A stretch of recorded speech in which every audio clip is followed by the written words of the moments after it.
Imagine a place where the boundaries of age, industry, background, and culture melt away, replaced by a shared desire to explore the depths of our collective experiences here on the open, shaded porch. Amidst an atmosphere of serenity and tranquility, leaders from all walks of life gather to share their stories, the stories that shape their very beings and doings. This is the Knowledge Mindfulness Porch with Laila Maroof. Welcome back to The Porch and my conversation with Tianmeng Xu. We've been learning more about her remarkable journey from China to New York to Boston, where she co-founded a startup fund committed to breakthrough technologies that solve long-standing problems and shapes the future for the next generations. TX, anyone who listened to the first part of our talk can see that you're a sponge for knowledge. But what is your learning style? What resonates most with TX? Is it books? Is it talking with people? Or is it a mix of all those things? Well, I really like to dig into the incentive from no matter I'm talking to an entrepreneur or talking to myself. I always ask myself, what's my incentive to do everything? And the answer I've got now is it's come from my insecurity.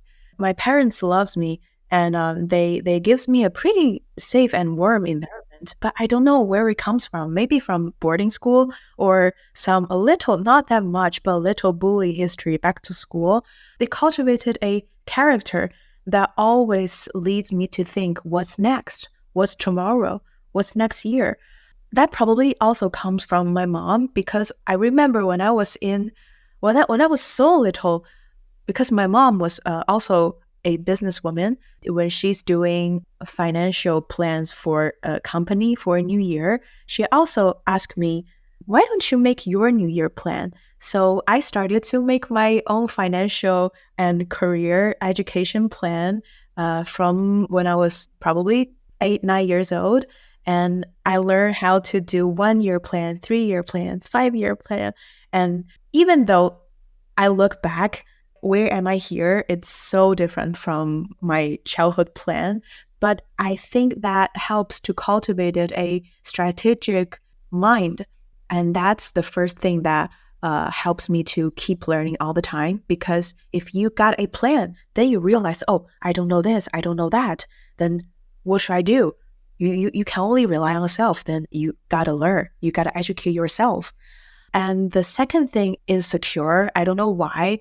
Take example, when I encountered in some strangers, maybe they're talking about some really nice, sweet topic. And if I realize, oh, I don't know what they're talking about, I cannot chat with them. I'm just sitting there like a rigid monkey, and it makes me feel so awkward. So after that chat, I'm gonna go dive into that topic to learn what they're talking about and try to chat with them next time. It's just like a trait or character. It's just something about me. I cannot stand myself to be ignored or left behind. So that keep pushing me to learn new things that they know, but I don't know. And the third thing is that I started to do little business really young. I remember that when China first time had the e-commercials that you can buy things online, but some of my classmates, they don't know how to do that. They still buy things in real life. So I just buy a lot of the glasses, and I just bought them a lot so I can get a cheap cost, and then I sell them at a really high price. During that process, I realized information gap, it's valuable. It's probably the most easy opportunity that the world gives you to make arbitrage. So maybe it started from then. I realized that information and knowledge are the material to create values and wealth. So that's also part of the reason why I value studying and learning so much. And even now, I'm already graduate and got my first master degree. I still plan to do another PhD degree just like you. And also about the non-degree program, I basically took 2 to 3 per year to make new friends, to know new knowledge about different industries.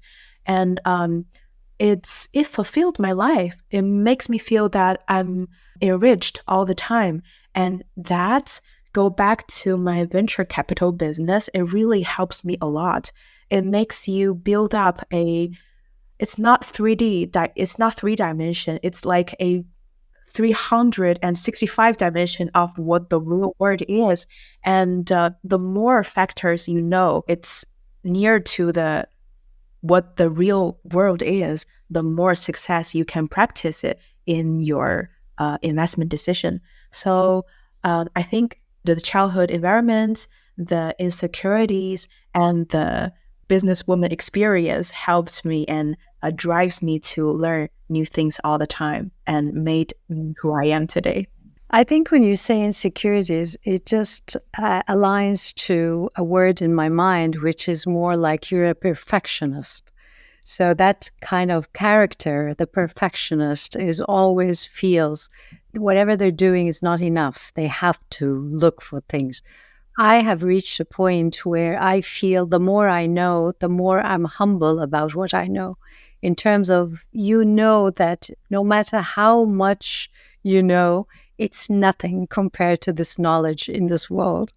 So that brings me to trusting people around you, building these relationships with people who you trust. So you can see also through their lens, through how they view the world. Because as much as we think we can see and, like you said, multidimensional view as a person, but it's still limited.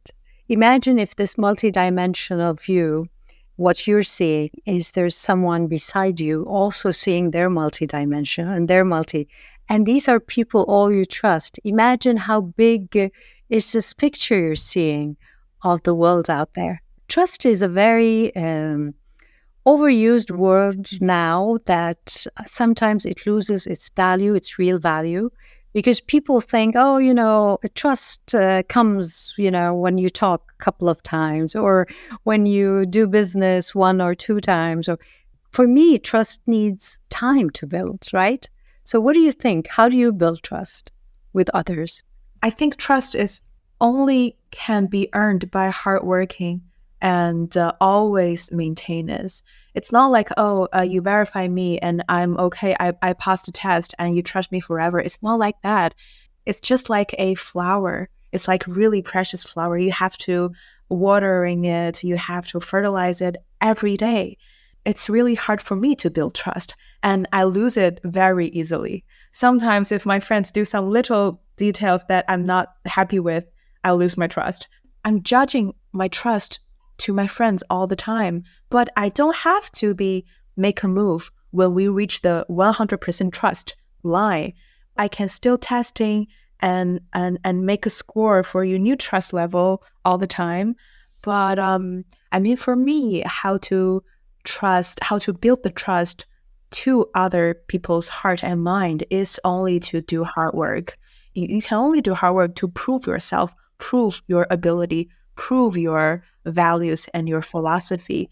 And if someone sees it, they're going to value you because hardworking, integrated people, it's not that much. And when someone really got that bright eyes, when they sees you, they're going to vote for you. But you don't need to do that much, especially I hate people to pour their hardworking all in emotional attachment. Like they take care of your emotion all the time. They say a lot of sweet talks. I don't like that. You just do solid things, feet on the ground. Show me what you got and show me your output. That's enough. I will identify who you are and to decide if I'm going to put my trust in you. So for me, it's pretty easy. Just show me the outcome. Yeah. For me, you said something about working on yourself. And I think that kind of resonates with me because when I work on myself, that's where my authentic self comes out. Authentic self means that real foundation where I have that human values, universal human values, kindness, compassion, love. And I think if that comes naturally, it kind of creates an energy field that you can feel, because people feel each other. We don't even sometimes have to do much, like you said, even in words sometimes. The way you talk, the way you act, you don't need to do much if it comes naturally, if it flows, and, it's kind of like a really great positive energy field that attracts people towards you, because they feel you're genuine, they feel your integrity.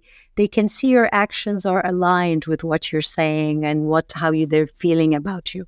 So you're right. We don't have to do so much if we only work on coming up with our authentic self out there in many ways. So tell me a little bit about the horses. I heard you saying you love horses. What did you learn from horses? What did you learn from that connection with the horse? People tend to think that horses are so nice, so kind, so generous, but they're not. They're so clever. They're just like tech entrepreneurs or venture capital or any professional services, young people in financial industry. They're so sensitive. The first time when you walk into them, they immediately know, are you immature or are you a really rider? When they know who you are, they got their strategy to treat you differently. I would say it's so amazing, because considering their brain and their intelligence level, they're probably like a 6-7 years old little kids. So they're smart enough to tell you if you are happy, if you are scared. And the first lesson I learned from horse is to always bring a stick. A stick means a whip. You don't really need to use that whip, but you need to let the horse know, I got something for you. I'm not here to chit chat. I'm here to make you work. And I'm here to make us to reach a higher level, higher goal. And it's so different. Just maybe try next time.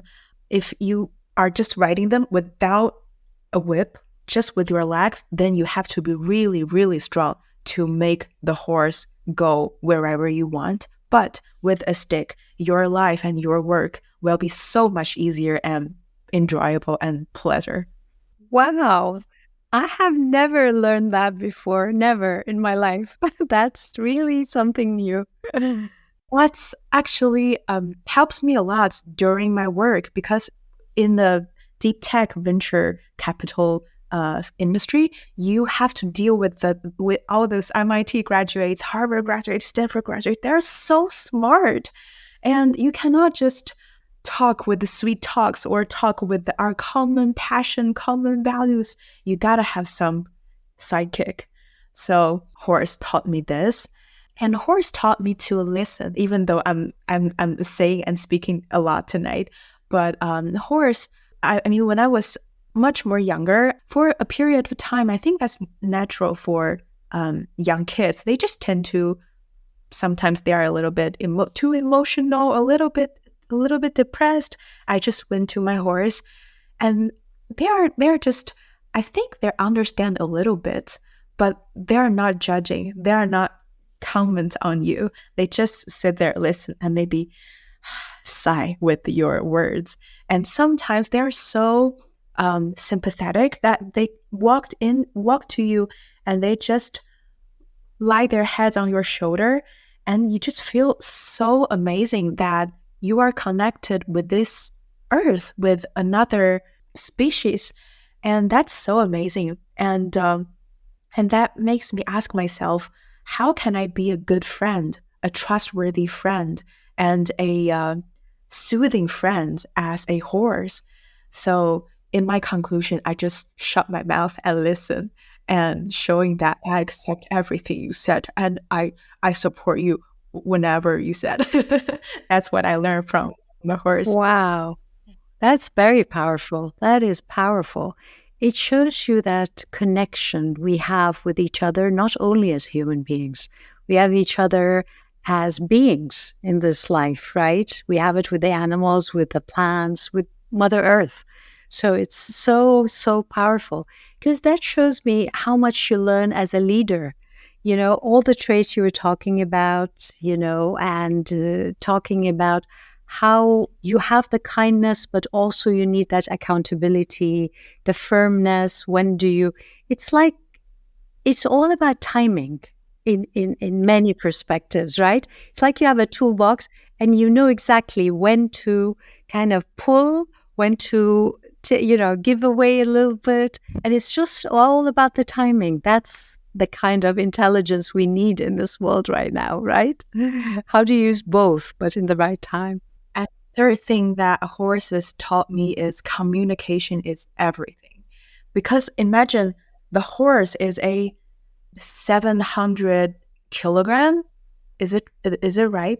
But I mean, they are like 7 times bigger than you, right? You cannot roughly put them or push them. You have to communicate gently and estimate and try to understand where you want to go, where you want to do next. And should I follow you or should I give you a sign? And how would I give out the sign to make you understand better? It's all about communicating. In a company, in a business, or in any institution, you are not only communicate to one or two individuals. You are communicated to a group. That's just like a horse. You communicate with something that so much power that got so much power than you. Then how do you know the vibe? How do you understand them? If I have to break it down to the logical way, of course I can give out several factors, but all in all, you just know how to understand better and how to give out the signal better. Yes, how to lead better. I take it even as a metaphor. You're leading your life or you're being led. So it's that, that interplay. I call it like the tango of life, It's when do you let go? When do you bring it back? It's like a tango. I want to go back to a word you used about communication, because I feel this is a big problem between generations right now. There is kind of miscommunication. There's more like fragmentation. It's like they don't speak the same language. What do you do about it? What's your advice to build bridges between these generations? Well, for me personally, I'm hard to communicate with my dad because my dad is a very, very classic Chinese businessman. Many of Chinese dad are fear to show their love and their emotions because that's a way that they are going to be judged as they are vulnerable and losing their manpower. So I'm still trying to build a better connection and communication with my dad. But for my mom, we are super close. We are like sisters, and I tell her everything. And I went to her when I encountered some challenges in real life. I think for my dad, our relationship changes from these 2 years. One reason is he's getting old, and man got a little bit soft, and they sometimes I feel like my dad is a little kid. They are vulnerable. I can play vulnerable in front of my dad to earn his trust and willing to communicate with me.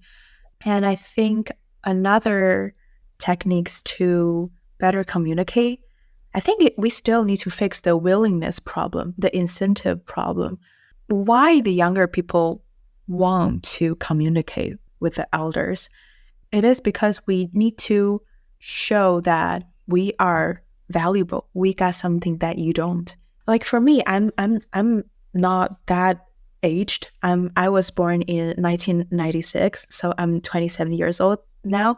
But when we look at some Web3 startups, the entrepreneurs were born in 2005, and sometimes you can feel the ignorance and the proud among the younger kids.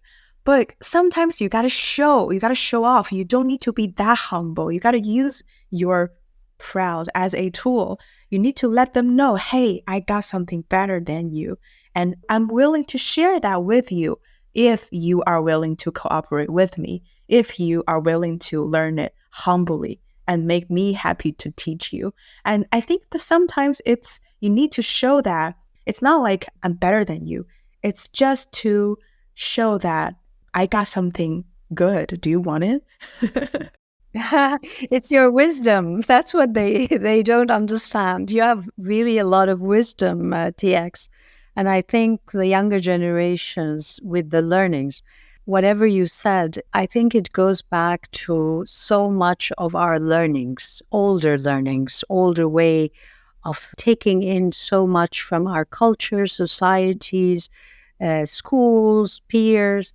But then we kind of get stuck there. We think this is who we are and, this is me. I'm not going to change.